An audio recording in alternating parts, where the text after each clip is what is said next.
A real-life deal, though, did actually happen over the last couple of days. Mauro Icardi's move to PSG becoming permanent. What does that mean regarding Lautaro Martinez and his future at Inter? Does it mean that he's more likely to stay now? Well, I mean, first and foremost, it means Inter take a huge sigh of relief because they had counted on that money. It's a little bit less than they'd hoped for when he went on loan. But ultimately, it's still an enormous amount of money. And it's still hugely significant that you get Mauro Icardi's wages off your books if you're Inter. I think what it also does, in terms of Lautaro, is that, you know, if Lautaro unless Lautaro goes to them and says, you know, screw this, I want to leave, I want to go to Barcelona, I'm going to refuse to play unless you sell me, and there's zero indication that he's going to do that, then it also means that, you know, if you feel like you need to extend his contract, give him another bump or do something like that, you have that little bit more wiggle room to play with. And going back to what Sid said, I completely agree. I think just talking to agents and stuff, you get the sense that a lot of clubs that do have a prize asset who they'd be willing to sell, you know, whether it's Havertz or Sancho, you know, viewed from the other end, those guys are saying, well, let's not sell him this summer because, you know, frankly, it's a buyer's market out there. Very few teams actually have cash, actually have liquidity. Let's hang on to him for a season, and then a year from now,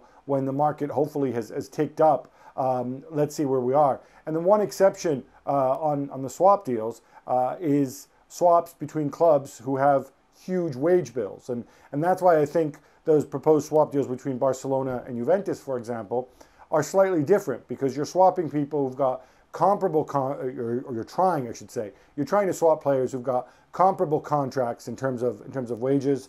And if you can pull that off, then through the magic of amortization, you've essentially on your balance sheet created money out of thin air.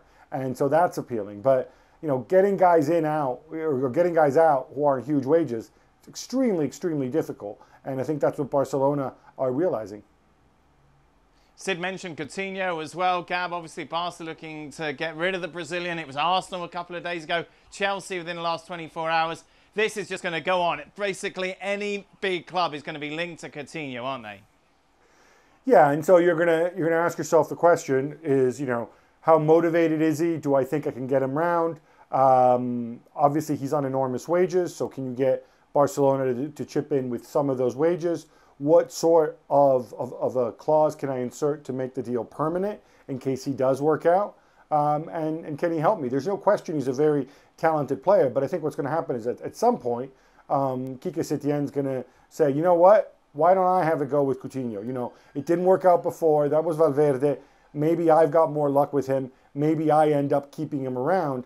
And I think from Barcelona's perspective, while you would take a hit in terms of wages, it's a better option than just letting him go on a very bad deal where, you know, you either just literally give him away or you have to pay a portion of his wages when he's on loan to somewhere who's never going to keep him beyond the season. So those are decisions that Barcelona might have to make down the road. And I just hope for the club's sake, you know, they really allow Setien to also have his say in terms of, can I salvage Coutinho? What do I think? Can I work with him? Because, you know, there is a good player in there.